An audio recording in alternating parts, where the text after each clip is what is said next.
Muri Zimbabwe pese panobuda vaMnangagwa nedelegation yavo muZimbabwe vachienda kune dzimwe nyika vachienda outside the country. Ndotanga kubatidza makamera panapa ndo vandaconnecta microphone ndototanga kutotaura nezvenyaya yacho faster because ndozoti varume ivavo they are living a luxury life and kana vachiflya vanotokwira luxurious ngirikini aya jets whatever chavanofamba vachitravela kuenda nacho kwavanenge vachienda ikoko, yet isusu semaZimbabweans semacitizens tinenge tichitambura. So zvinhu izvozvo hazvimbondibati zvakanaka, ndinorwadziwa, ndinoboekana kusvika pa the extent yekuda kutoziva kuti chichi kumboitika nevarume ivava. But kana uchinge watondona ndaya kudai, so ndisipo takauya kunogadzira nyika, takazvipira gamba revanhu unongoziva kuti homwe yepolitics, nyaya metizhen, ndenge ndichida kuti vanhu muzive zvinenge zvichiitika. Even the next generation vachazosara vachitaura kuti chero nyika yeZimbabwe ikazonzi yakasiwa yangova esheu kana kuti yangosiwa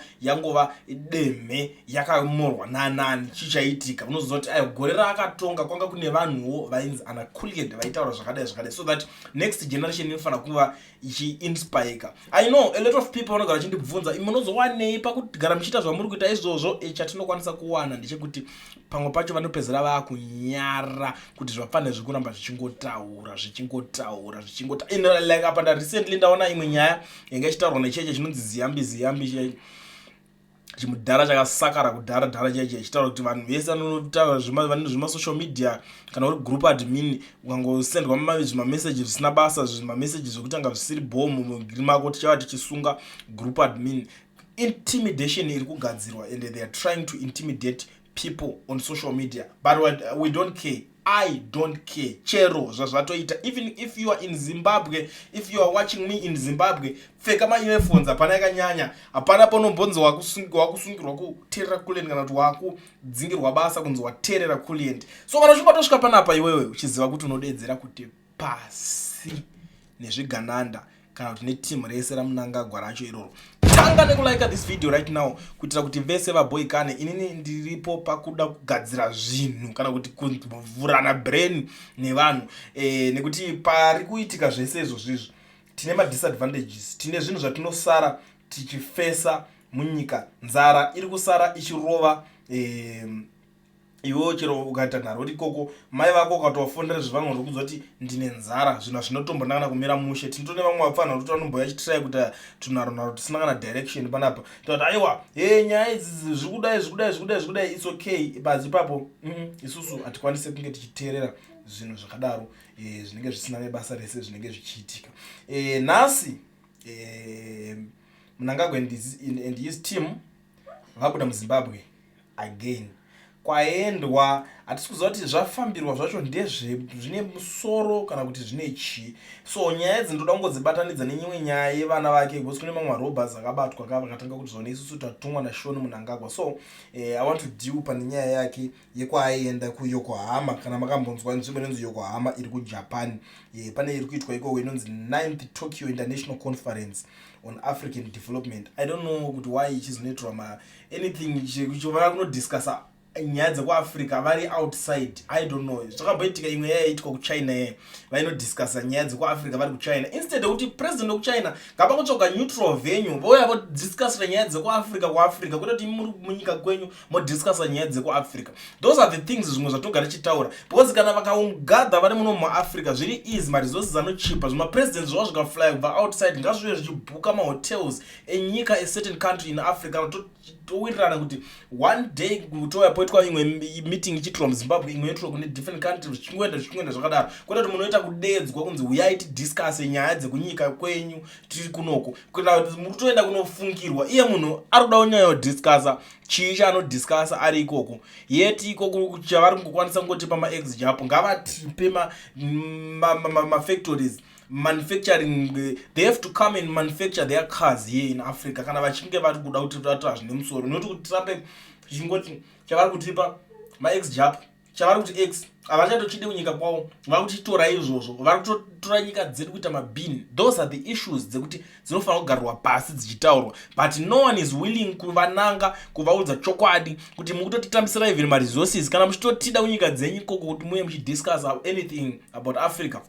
It's very easy and it's very simple. Tisenderei mari dzetransport kwete kuti iwo unotongodedzwa kuchimeeting chega chemunhu angofunga zvinhu zvake zvafanira kuti iwo udedzwa kunzi uyadiscase nyaya yekufamily kwewamwe vanhu unopedzera kungoti chimbondipaiwa mari transport handina bhozi ukaramba chingoshandisa yako ndione ngochibroka already wagara wakatobroka kudhara wakachoboka. Those are the issues dzekuti dzinenge dzichiita se dzisinganyatsotibata zvakanaka kuno but I understand kuti vanhu vanozoda kuti sanga kuti iwe unorwadziwa nei panyaya idzodzo ukurwadziwa izvo nyaya idzodzo ukurwadziwa nadzo wakamira sani. Ndakamira semwana wemuzimbabwe saka ndinokwanisa kutotaura kuti izvi zviri kutirwadza. Voice of the voiceless ndini ndinge ndichitotaura kuti izvi zviri wrong zviri kuitwa ipapapa handiti ende haungakwanise kutoti wangodedzwa for a meeting. Ameno kana kwenyu munombozviitawo here mimi kuti wadedzwa unzi kwaitika kana rufu kumusha unohaya mota 50 rewo kuti uende uchinakidzwe woita luxury kana kuti unotoenda unoti kana iri nyaya yerufu toenda tinobatanidza ikoko kana une dzakawanda mota unodzika moti yangu pinda mukamota kangu 1 tibva tangoenda especially ma long distance unototsvaga mota isingarowe fuel because hapana paunongazoikwanisa ka fuel yekuwanda zvekudaro. Those are the issues dzekuti dzinokwanisa kuti sei kunge dzichigadzirika kana kuti dzichioneswa kuti zvinofamba sei. But ndiri papo ndakusanga nenyaya pane nyaya yekupisa panapa inini zvandinomboona kuZimbabwe soka ameno vakomana vari kunzi vakabatwa vachiita zvekurobha izvo. So pakurobha kwavakabatwa vachiita ndobva vatora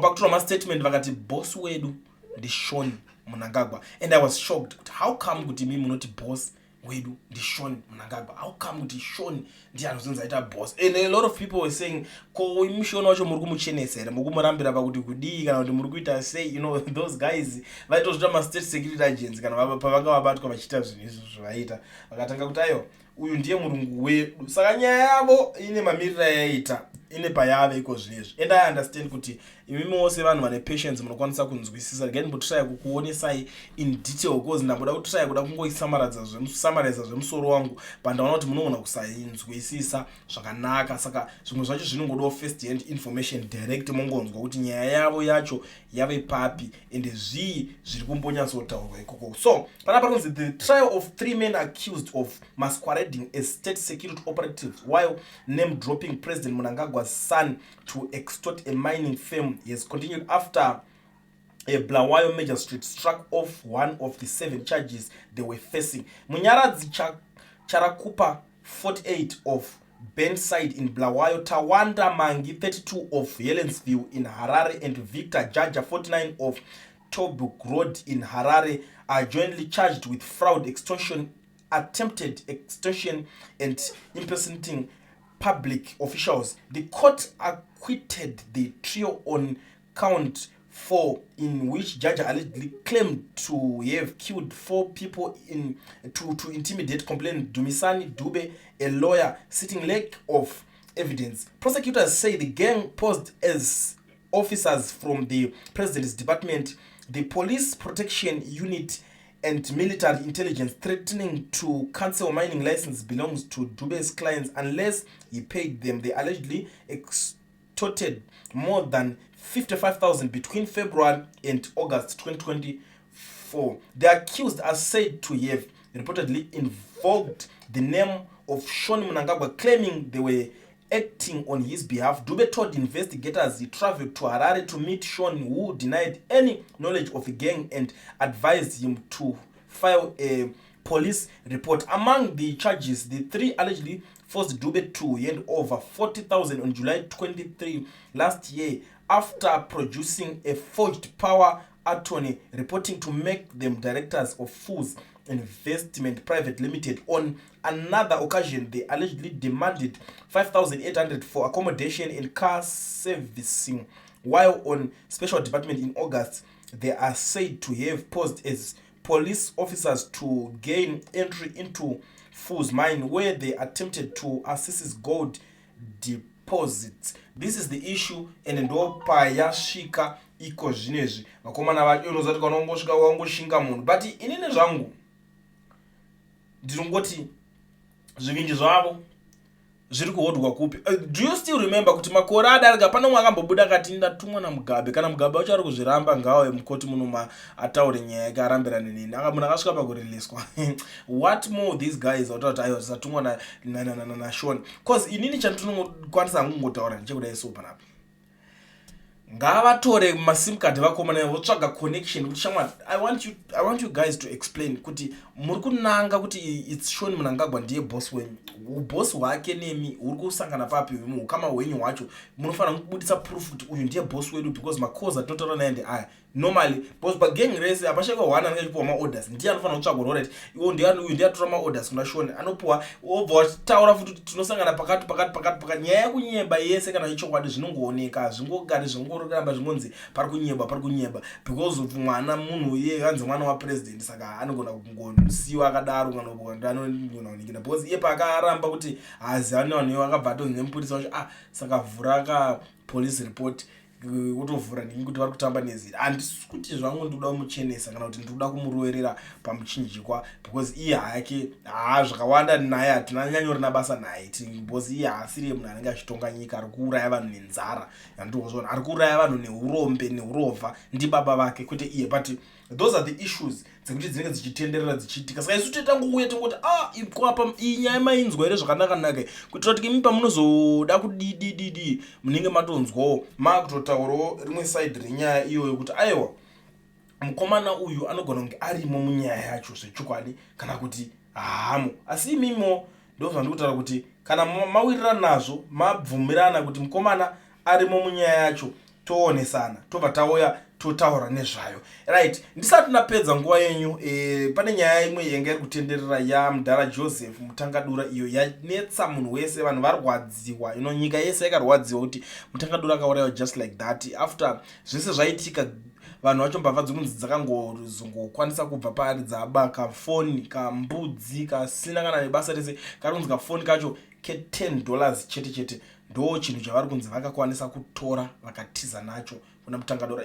MuZimbabwe nyaya yamarobhasi yakutoita chinetsa. I don't know kuti inza, but I can't say I don't know honestly, cause panofanira kutoinvestigatwa munhu wese ari kunzi chigananda, wese ari kunzi impinga ichi toda kunyatsonzwisisa akabatwa vakadimbirwa chigunwe one by one vanotaura kuti ningi ndiye murungu wedu chaichai tinyatsoziva, because unoona kutoswera muchinetsekana vanhu vachiramba pachingoningira vamwe vari kuti this issue inogona kunge iri nyaya yekuti pamwe mabusiness rivals vove kuti vanenge vachiita se vachirwadziwa naye vobva vaona kuti uyu munhu kuti tibudirire certain business tofanira kudai so kuna uyu, because mazimba kabelief ikako vanako ende inini zvangu ndakazvimira handivarambire vanhu vanonzi mazimba vanogona kungoshinga kana kungoriska. But muri Zimbabwe nyaya dzese idzodzo idzi comment section yangu ndo basa rayo chaiyo rakavhurirwa, munogona kuuya tonyatsotaurirana mucomment section kuti muri kuionawo sei nyaya iyi, pamwe ini ndogona kunge ndataurawo nepasipo but ngationesanei because ini ndingokudzai nyaya ndotirai kuanalyzewo mafungiro angu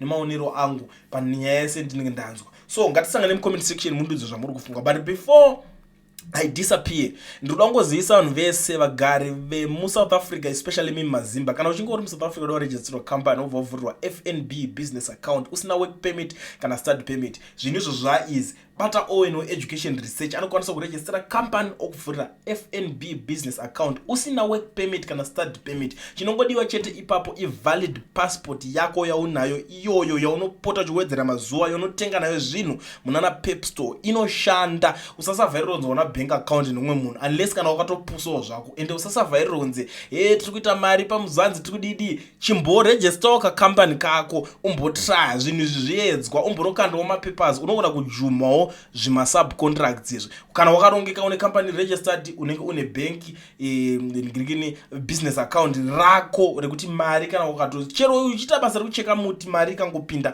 yakangopindira maaccount zvinhu zvako zvave professional ende unova trusted. Vanorapa chikupa mamwe mabasa because variona mari havana kupa muoko, vari kwanisa kupa deposit futi because vanoti une registered company, saka vanoona kuti at least this guy tinosara kuti tine pekutangira kumutrace kwete ngouya uchiti ndikutsvaga basa ndogona basa ndorowa basa wakuda kupiwa mari kuti murungu ndizire mari muoko anoramba. Handimazviona zvimwe zvese handingazokuudzei, but kana uchinge waregister ndokwanisa kuzokuudza mamwe madhiri ari kuita kuti vanhu vafende mari pajoni. So contact ON on the numbers that are showing on the screen.